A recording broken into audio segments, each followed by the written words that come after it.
tao'y dumating upang sarili ihain, lingkod manunubos natin.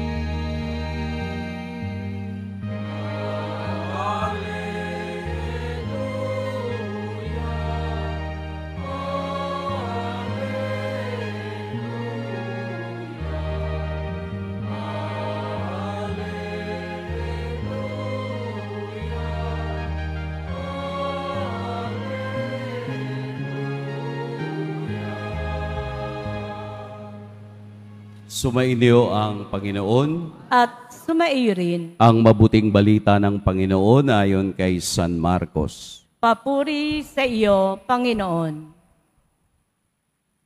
Noong panahong iyon, lumapit kay Jesus sina Santiago at Juan na mga anak ni Zebedeo at ang sabi, "Guro, may hihilingin po sana kami sa inyo." Ano iyon? Tanong ni Jesus. Sumagot sila, "Sana'y makaupo kami katabi ninyo sa inyong kaharian, isa sa kanan at isa sa kaliwa. Hindi ninyo nalalaman ang inyong hinihingi," sabi ni Jesus sa kanila. "Mababata ba ninyo ang hirap na babatahin ko? Pabibinyag ba kayo sa binyag na daranasin ko?" "Opo," tugon nila. Sinabi ni Jesus, "Ang hirap na babatahin ko'y babatahin nga ninyo, at kayo'y bibinyagan sa binyag na daranasin ko. Ngunit wala sa akin ang pagpapasya kung sino ang mauupo sa aking kanan at sa aking kaliwa. Ang mga luklukang sinasabi ninyo'y para sa mga pinaghandaan." Nang marinig ito ng 10 alagad, nagalit sila sa magkapatid. Kaya't pinalapit sila ni Jesus at sinabi, "Alam ninyo na ang itinuturing na pinuno ng mga hentil ay siyang pinapanginoon at ang mga dinadakila ay siyang nasusunod. Ngunit hindi ganyan ang dapat umiral sa inyo. Sa halip, ang sino man sa inyo na ibig maging dakila ay dapat maging lingkod, at sino mang ibig maging pinuno ay dapat maging alipin ng lahat.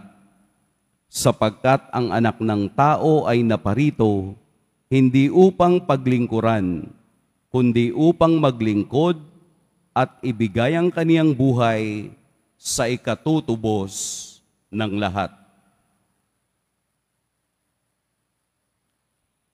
Mga kapatid, ang mabuting balita ng Panginoon. Pinupuri ka namin, Panginoong Hesukristo. Magsiupo muna po ang lahat. Magandang tanghali po sa lahat. Purihin natin at dakilain ang ating Poong Jesus Nazareno. Napakaganda po ng tema ng ating ebanghelyo ngayon. Dalawang magkapatid na gustong automatic na maupo sa kanan at sa kaliwa. Si Santiago at si Juan. Bakit po kaya gusto nilang mapaupo sa kanan ni Jesus at sa kaliwa pagdating sa kaharian? Dahil po ang kaisipan ng dalawa ay nandoon pa po sa level na hindi pa nila nauunawaan ang misyon ni Jesus. Ang alam nila na paghahari ni Kristo ay paghaharing nasa kaisipan ng mga taong nasa kapangyarihan. Ikaw nga naman ang maupo sa kanan at sa kaliwa ng isang hari, ay di ang salita mo ay parang nanggagaling na rin sa puno o sa hari. Pero narinig natin sa Ebanghelyo na ang batayan ni Kristo ay totally different sa batayan ng tao. Ano ba ang batayan ng tao? Ang batayan ng tao, kapangyarihan. Ang batayan ng tao, katanyagan. Ang batayan ng tao, educational attainment. Ang batayan ng tao kung sino yung kilala mo. Ang batayan ng tao kung gaano ka kayaman. Ito ang batayan ng kapangyarihan ng tao o kapangyarihan ng mundo. Kita natin yan ngayon sa panahon natin. Kahit noon pa, kung sinong makapangyarihan, sila yung namumuno sa ating pamayanan. Kung sino yung maraming alam, siya palagi ang leader o presidente ng isang klase. Kung sino yung magaling, siya palagi ang tinatawag. Pero sa batayan ni Kristo, ito ay kabaliktaran. Ang sinumang gustong maglingkod sa inyo ay kailangang siya ang maging tagapaglingkod at huli sa lahat. Ito po ang mensahe ng Ebanghelyo ngayon, ang sumunod kay Kristo na hindi nakabatay sa posisyon kung anong meron ka. Hindi natin kailangang tayo'y nasa kanan o kaliwa ni Jesus. Bakit nagalit yung ibang alagad sa kanilang dalawa? Dahil gusto rin nila ang kaparehong posisyon.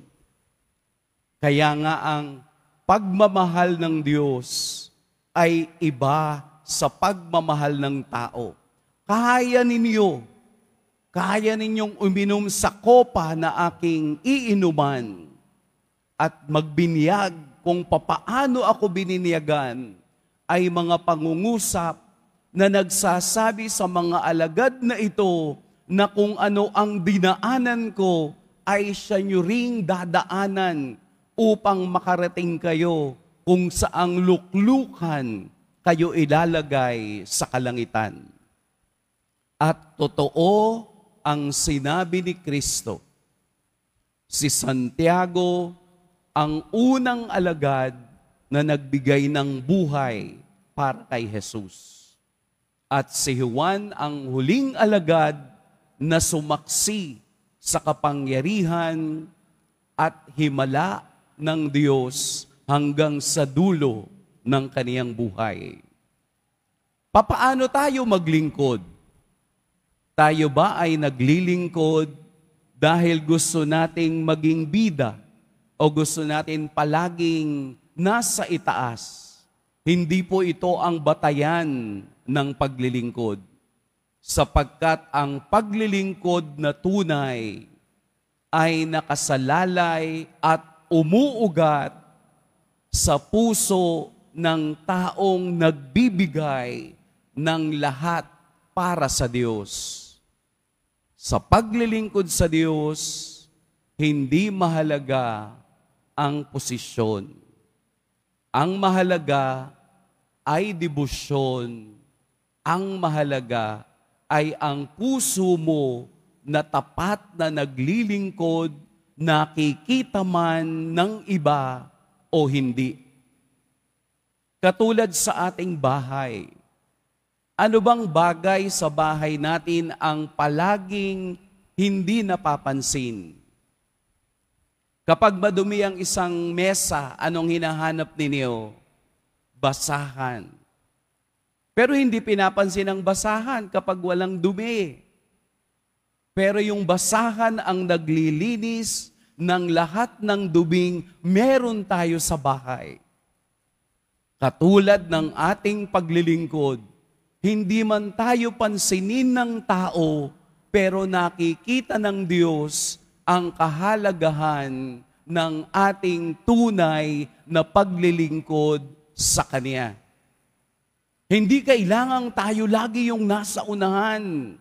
Hindi kailangang laging tayo ang bida, sapagkat sa katotohanan ng paglilingkod, mas tinitingnan ng Diyos ang wagas, tunay at katulad ng batang umaasa sa awa at pag-ibig ng Diyos.